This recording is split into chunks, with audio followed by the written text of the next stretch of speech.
All right, this video is going to go over chapter 13. Sorry for the late post. I got kind of caught up with all the grading of your guys' first draft, so I'll try to breeze through this as quick as I can because I'm going to record the chapter 14 right after this. Okay.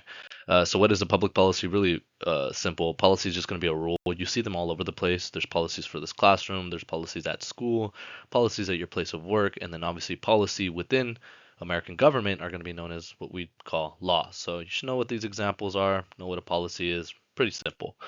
Now, public policy is going to be referring to something that is a government rule or law. So rules, course of actions, regulations, judicial rulings, executive orders. Now, domestic policy and foreign policy, really easy to remember.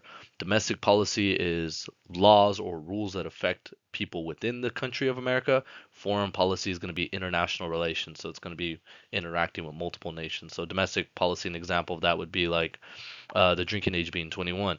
Foreign policy would be something like tariffs. Okay. Now, here's the policy process. We've kind of already talked about this a little bit earlier in the semester when we talked about when a bill becomes a law. This just gets into a little bit more detail on the different stages that congressmen and senators might see when going through this process. This process, too, you can also apply it to your real life. So I have the examples on each slide with North Korea, but I'll probably just keep the video about talking about how you can apply it to your real life.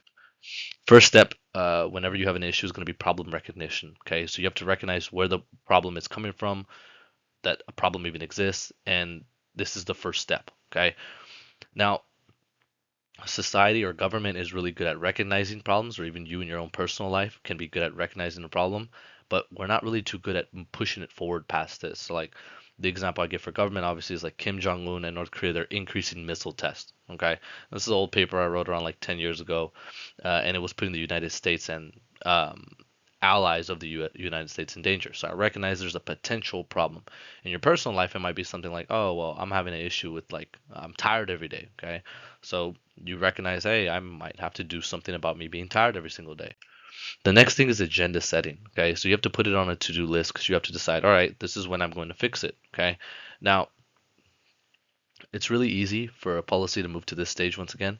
It's hard to move it past this because we always like to put things on our to-do list, but we don't really ever fix them. Like in America, we already know there's a problem with immigration. We know there's a problem with firearms.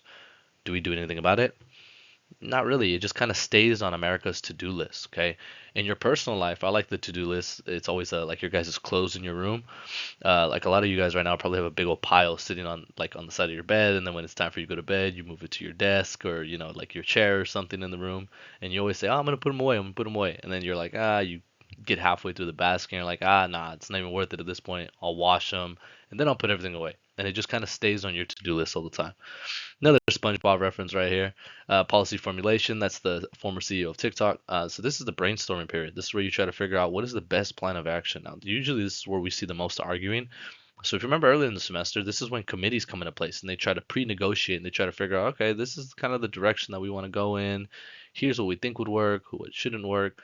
Now, you have to analyze every single possible solution, okay? Doesn't mean they all get taken into consideration, no, but you have to kind of just look, okay, what's the pro with this? What's the con with this? And then also in the brainstorming process, one way of handling the issue is to not do anything at all because some things can just figure themselves out on their own. But we're trying to define the problem and figure out what solution is best. Now, policy adoption, this is when you're actually making the law. Now, this can be a lengthy process once again because we're talking about this gets passed back and forth between committees. The president's going to sign off on it. The public is going to have some type of response to whether or not they like the bill or if they think it's something that it needs to get fixed a little bit.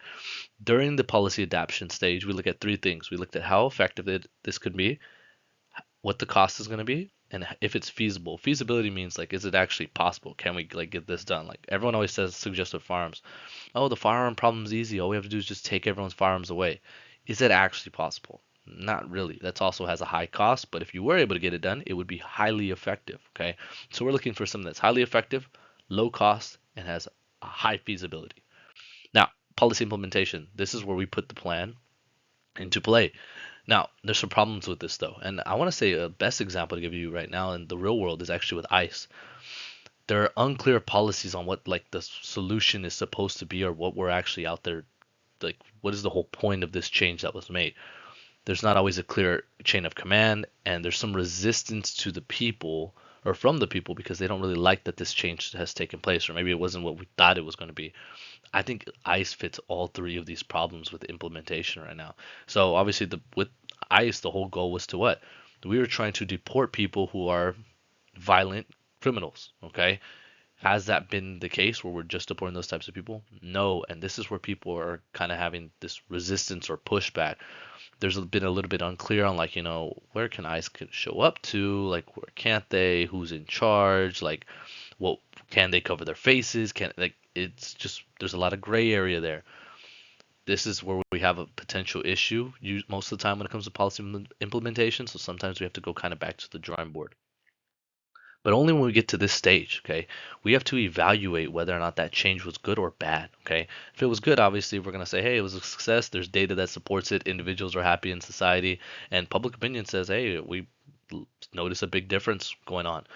This is just going to be the review. If it doesn't work, we have to go all the way back to the very beginning or to that brainstorming process and try to figure out what's a better plan of action. So that concludes chapter um, 13. I'm going to take like a 2 minute break and then I'm going to record chapter 14. So see you guys later. Hopefully you guys are all doing well, working on your final paper.